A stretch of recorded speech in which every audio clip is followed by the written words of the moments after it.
Get rich fast with csgofast.com. ESL Pro League Season 5 semifinals day is kind of halfway through. We're actually kind of approaching the ending of the day. As we can see, Liquid playing the second map against North. And now, obviously, we wanted to catch up with you guys because first finalist of the ESL Pro League Season 5 finals after a 2-0 win against SK. Now, 2-0, yes, but it was a pretty tough road on the two maps that you played. So run me through Cash at first and how you managed to win their pick and one of their best maps.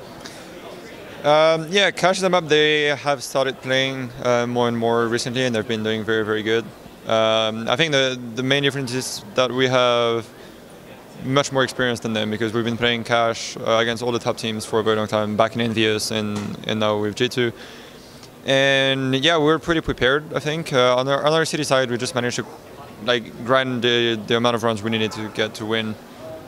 And on our T side, yeah, we win the pistol round very importantly with Sharks making a crazy clutch and then winning by the time very close. Yep. And yeah, from there, our first gun round was also pretty clean. And from there, yeah, we just managed to get one run after the other. So nothing really, Cash was just a proper grind from the beginning to the end, and just winning round after round in a very clean manner. There was nothing, I think, fancy from our side, and nothing really crazy from theirs either. So it was just, I think, clean Counter-Strike from both sides, and we just managed to have a much better economy on our T side, especially, where we could buy literally every single round.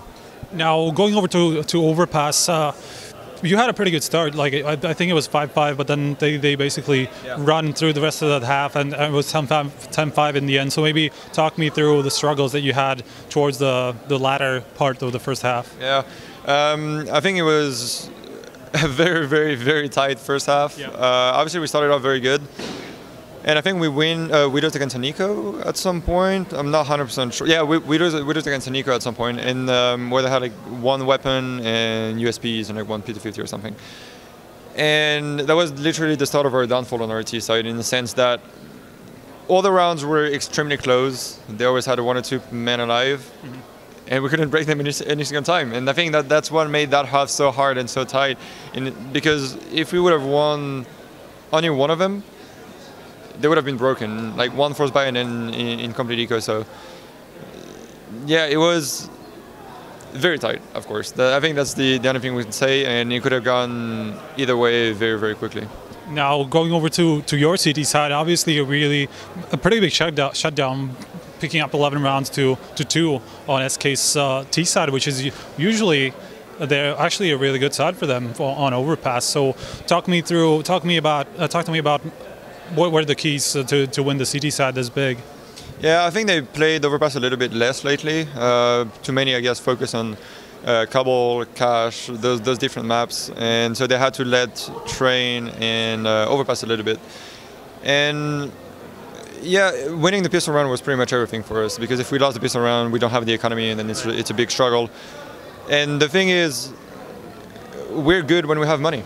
I think that's the bottom line of our city side on Overpass. If we have a very good start, we can manage to shut out any team that we're facing. And yeah, we're just playing again clean Counter-Strike. We had control of A-long and short almost the whole game, I think. As in, we always had information on whether they were here or not, and so we just had to lock down the B-bomb side. And I think that was pretty much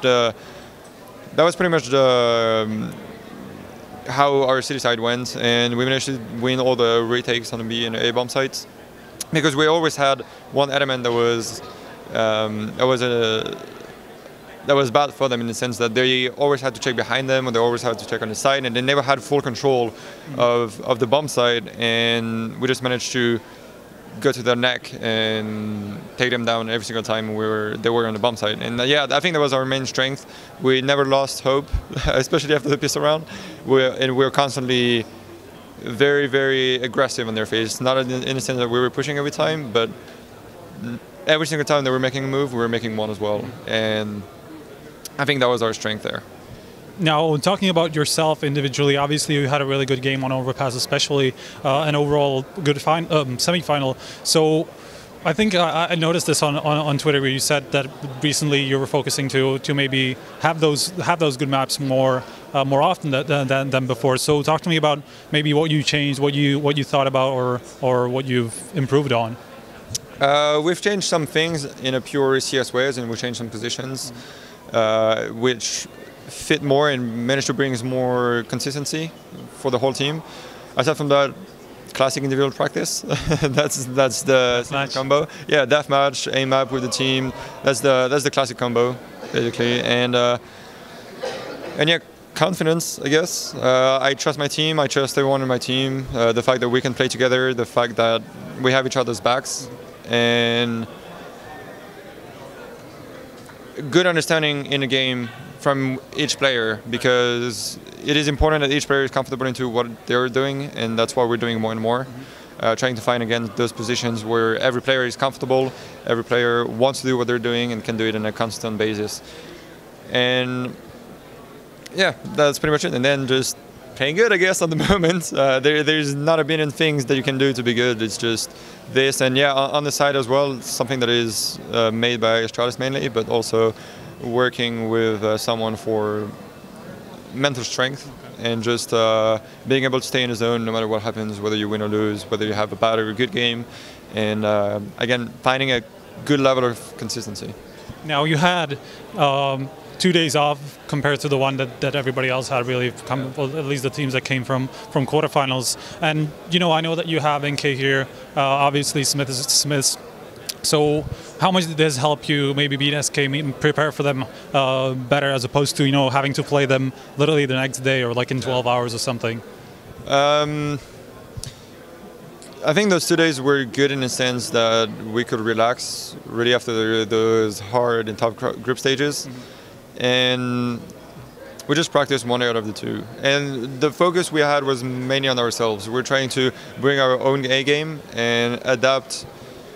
And we have Shocks that is kind of adapting his leadership style to the team that we're playing against. So there is no hard counter that we're making against them. We just try to play in a way that would counter them, that could counter them, while not changing too much. Right.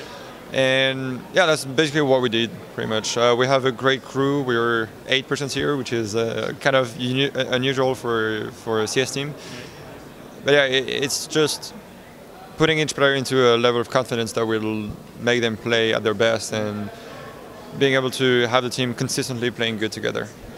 Now, I remember that at Tours and, you know, previously that you had some problems with maybe focus against like some of the underdogs, yeah, and having problems staying in the roles and stuff like that.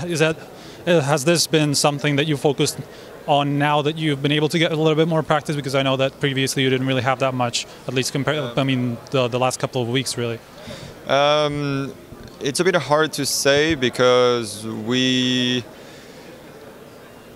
trying to focus on a lot of things, on a lot of different things, and so it's hard to just talk about beating the underdogs, right, and just focusing on that. We're just trying to, again, get that consistency level that we are supposed to have with this roster. And our focus is still on beating the best teams and actually win tournaments before taking care of the rest. And yeah, we have not really some specific trainings, but we are again trying to put each player into their own good role. And so we swap positions mid-tournament on Inferno, for instance. We swapped positions on Overpass not too long ago. We're going to swap positions on Nuke right after the tournament. So it's just like finding again that basis that will make us be a legitimate top 5 team no matter what happens. And also the level of Counter-Strike is very, very hard lately, very, very high, sorry. And it's hard to be always beating all the other teams because their only aim is to beat you, right, when they have an important game, ESL Pro League, for teams like LDLC, Kingwin, Heroic. Like, they don't have like billions of other leagues or tournaments to play in. And so there you can prepare very specifically on some things, and you will know less what they're doing because they have less official games. And so it's hard to be the most consistent team in Counter-Strike at the moment because so many teams are good, and a lot of work has to be done for us to stay also of the same level. I just feel like this question went way too far for what it was, but No, it's fine. but I'm just repeating myself over and over again. So I guess what you're saying is that I guess the underdog can focus on you better than you can focus on them as well. But yeah, I mean, obviously final heads, we still don't really know who you're going to play. Could be either of North and Liquid, even though after the first map it does look like North. So preference, anything? I think Kenny has been pretty clear in what he's been saying after the game. Yeah, we have a pretty bad history against North, in not especially in game, but yeah, we like to play against them and prove them that we're going to kick their asses. And yeah, Liquid also have been showing pretty good things, but I think we have better map pool against them than against North. So obviously North would be the harder matchup, but yeah, I'm pretty confident regardless who we're going to play. Best of 5. We're ready. I think our map pool is very solid right now. And again, it's just about playing good together. So yeah, just looking forward for the best of 5. Well, thank you very much. Any last words, shout outs, or anything you want to say? Thanks to, first of all, the first one's the G2 Army. That is always following us, supporting us, online, offline, anytime, anywhere, whenever. So big shout out to them. G2, of course, G2 Esports for the constant support, especially Osla that is always here with us and for us. And yeah, thanks for the interview. See you soon, and hopefully see you for post-final interview with the trophy, MVP award. Especially, I can pay people if needed, but. Well, now that you've touched on the MVP, I guess I have to tell people that we've had this discussion before, that you were like twice in a row, you were fairly close to getting the MVP. At Tours, you had a chance, and then WESG. Yeah, fucked up big time in Tour.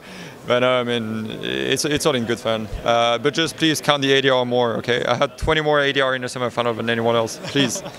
Make it count in the rating. Well, this is going to come up though. Just so people know, the rating 2.0 is actually already done. It's just not implemented on the website, and that's coming. So that's gonna play better for you at least.